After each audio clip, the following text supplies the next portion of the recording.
And as I was driving up here this morning, I was reminded that it was Father's Day. And I want to take a moment to acknowledge two fathers that I remember so clearly in the time that I was part of this community. Of course, Bob and Jason. But I also remember another young father who brought his two children. Many of you probably remember him, Frank, who every Sunday was here and brought his young daughter and his young son. And Frank is no longer with us, yet I think that he is in that greater expression of himself. And I see Frank teaching other children about this teaching and telling other children that they are whole, perfect, and complete. And I am also reminded this morning of a dear friend, John, who was a father, grandfather, and a father figure to many of us. And so as we remember Frank and we remember John, I just invite you to remember all the men in your life who perhaps were father figures to you. Maybe not your blood relative, maybe not your stepfather, but certainly someone who was that example of the masculine love. And so we just acknowledge all those men, uncles, brothers, neighbors, who have been there for us on this day, a day to honor them and remember. So thank you. So what I want to talk to you today about is it time for a tune-up? Now, the spiritual principle that I want to speak to today is oneness. Now, in the course of my talk today, I'm going to be using kind of back and forth oneness and unity. Because this is what I believe. If we are all one, we are in unity. I also believe that unity requires oneness. And so I'll be moving back and forth between these terms, but yet always speaking to this idea that we are all one. You see, that is the truth of who we are, that we are one spirit. Ernest Holmes tells us that God is the one life in which we all live. Paul, when he's writing to the Ephesians, says, we are all one, for there is only one body and one spirit. And what I am reminded of is that one spirit is love. It's your mission statement here. Love. For we are all created of the same substance. Every person, every creature, every atom, every cell is of the one life. Still, as events this week have shown us, some people have the perception that we are separate from each other. Despite our differences, our ethnicities, our backgrounds, the locales in which we live, the languages that we speak, life's experiences, we are all the same. We are all one in the life of the divine. What I know, and I first learned here, is that we are much more than the labels and the limitations that we place on one another and on what we place on ourselves. Beneath the surface of all of us, of every sentient being on this planet, the same invisible force of spirit as is at work within each of us. And that spirit, that force that is within us, that moves us, motivates us, lives and breathes and has its being as us, is love. That is the truth of who we are. We are all perfect and eternal beings, for we are one in spirit. We are one.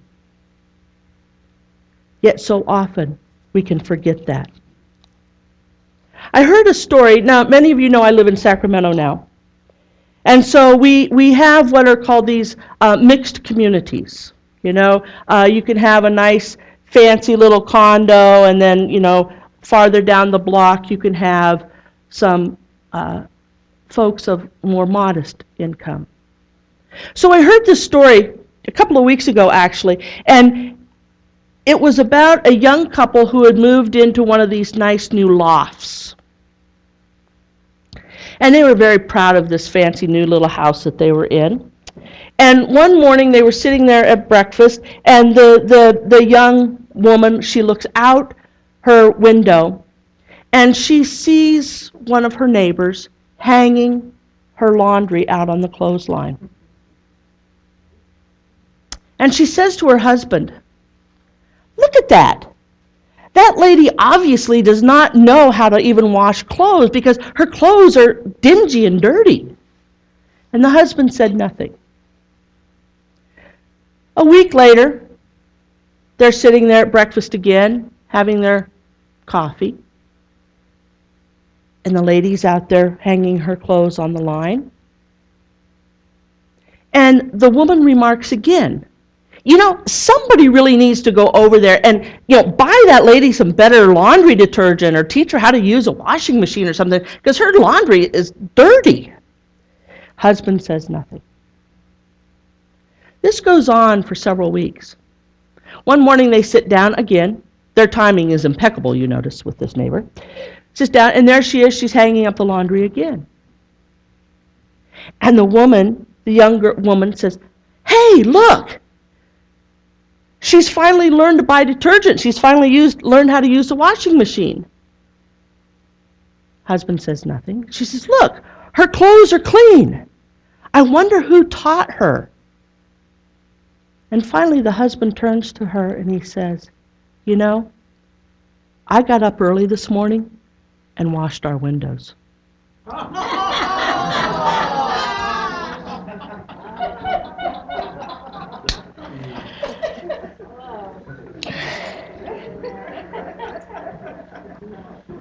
We all have filters in which we see the world.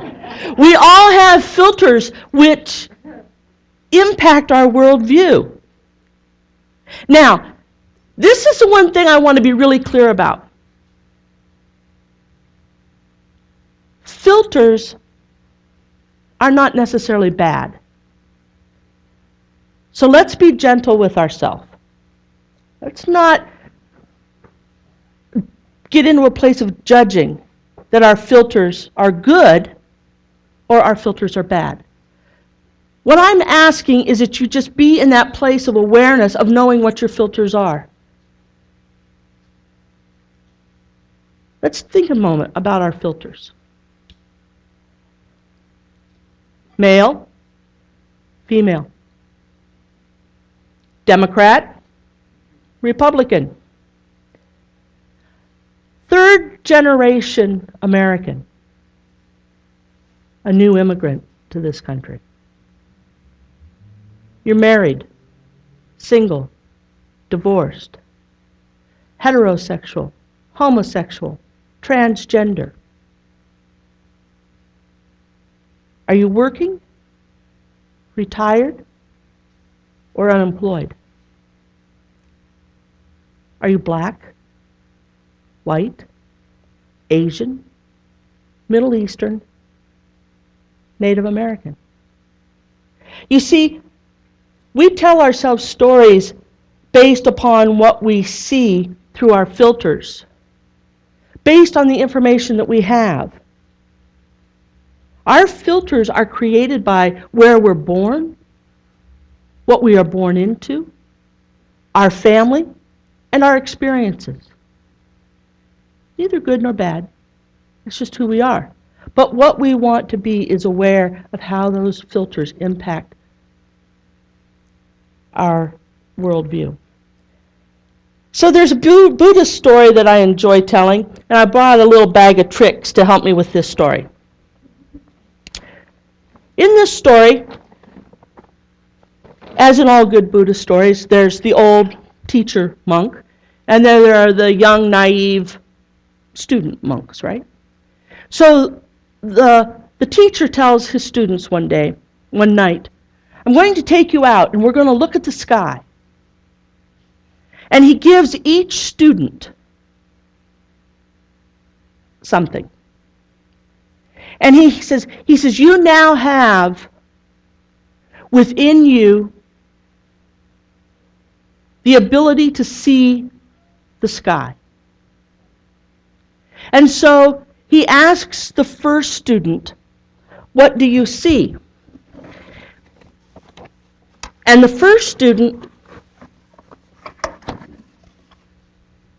says, I see the most beautiful star. It is bright, it is beautiful, it is the most incredible star, and it is the only star in the sky.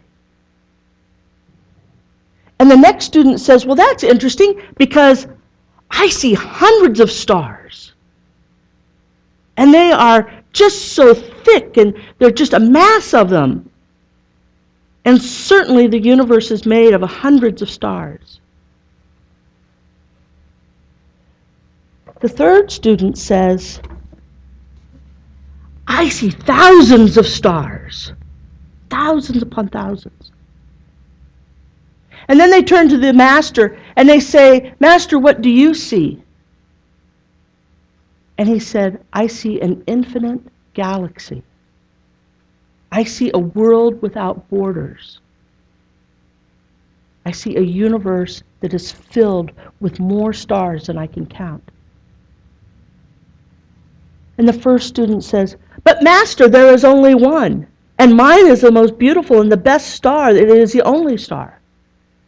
And the master said, take down your filters. And look. Because you see, this is what the master had told them. Is that you have everything within you to see the stars. He had nothing but his eyes. They had their eyes with them all the time, but they chose to use what he had given them, thinking that that would make them right. This is what we do with our filters that we have learned from our parents, from our grandparents, from our friends and neighbors. While we have everything that we need, we have the truth within us at all times. We think that we need the things that our friends and relatives and neighbors have given us to make us right. So I invite you to just take a moment and think about your filters and your willingness to clean them up, to expand them. Not necessarily to get rid of them. It's pretty hard when you're a fat white female to get rid of those labels and that impression that I have on the world.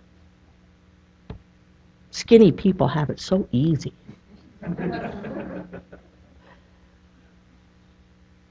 Men have it so much easier. Those are filters that we can have. But let's be aware of our filters. Remembering that we are all born of one substance. We take different forms and shapes, and we become different beings. See, this is where this unity and oneness becomes commingled. Ernest Holmes tells us that unity is multiplicity. Because each and every one of us are expressions of the divine. Yet we are all different. Different genders, different ethnicities, different sexual orientations, different politics. But we are all one because we all come from that one substance, which is the divine.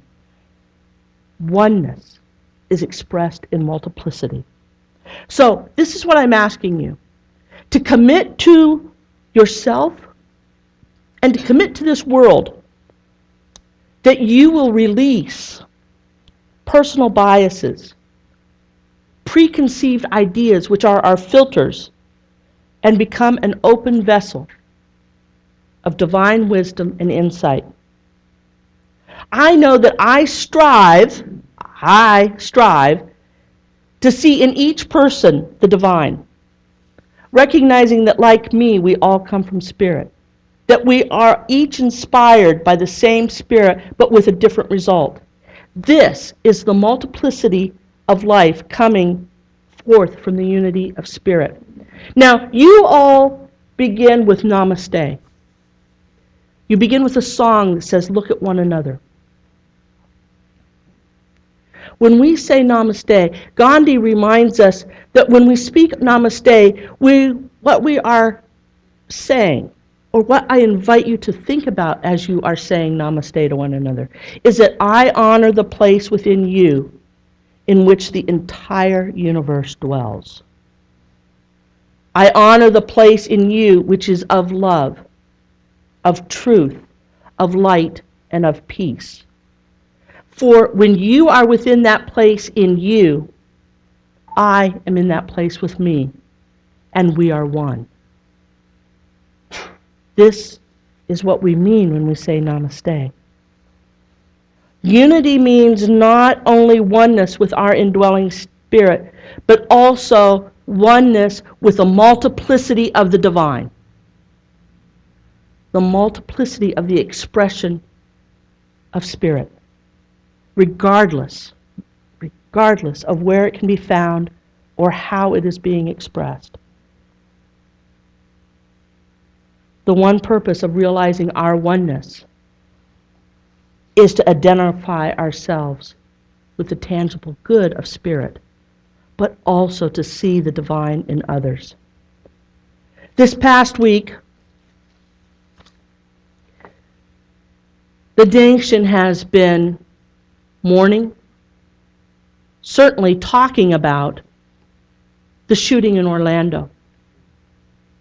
Now, I want to read to you from a speech that I heard this week in amidst all of them. And I'm going to invite you to go home, Google this speech. It's 9 minutes long. It is one of the most powerful speeches I have heard in years. This speech comes from Lieutenant Governor Cox of Utah, of Salt Lake City, of the land of Mormons. This is just a piece of his talk. I grew up in a small town, and I went to a small rural high school. There were some kids in my class that were different. Sometimes I wasn't kind to them. I didn't know it at the time, but I know now that they were gay.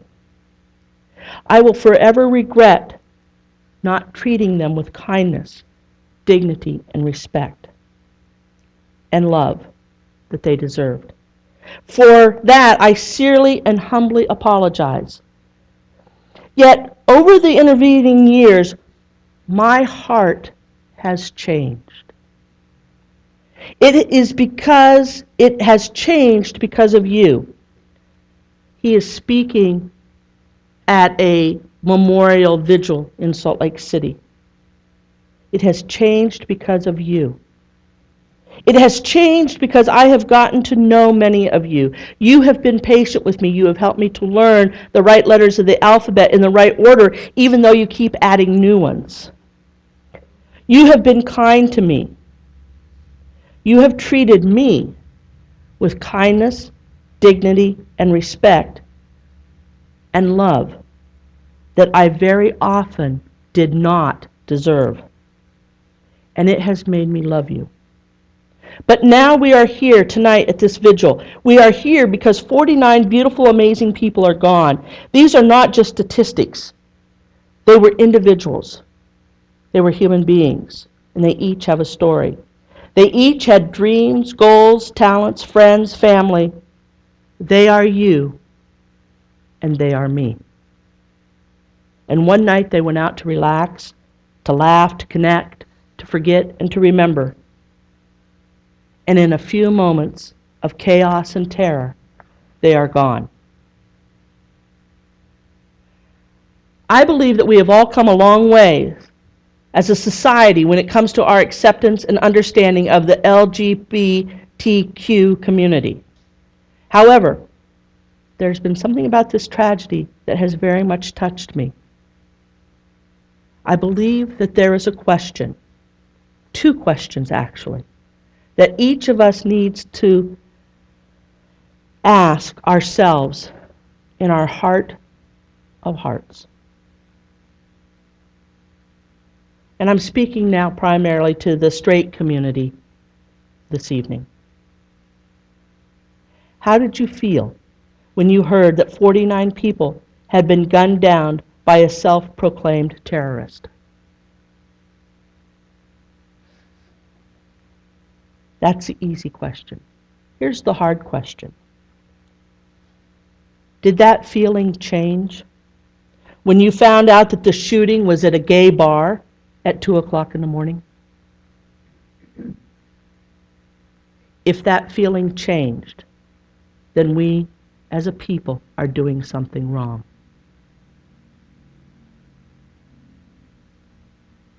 How did you feel when you learned that there was a shooting? And how did you feel, or how did it change when you learned that it was at a gay bar? We are now at a crossroads. How do we respond? How do you respond? I truly believe that this is the defining moment of our generation. Can we be brave? Can we be strong? And can we be kind and loving to those who are different than us? And so today, as we leave, let us leave with a resolve to be a little kinder. May we try to listen more and talk less. May we forgive someone that had wronged me. And perhaps most importantly, try to love someone that is different.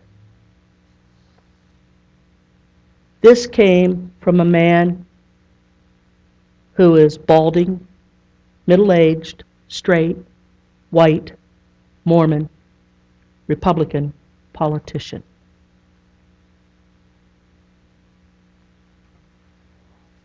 His filters had changed. Over the years, he had done a tune-up by beginning to understand those who were different from him, by learning to know someone. For it is true that we can truly only love that which we understand and that which we know. And so are we willing to tune up our filters and to stand in our truth of oneness,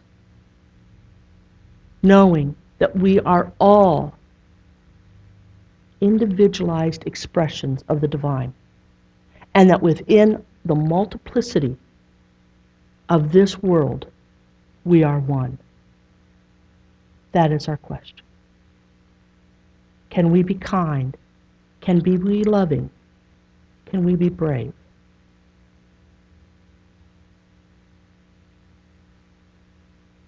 Am I willing to tune up my filters? Let us end this in prayer.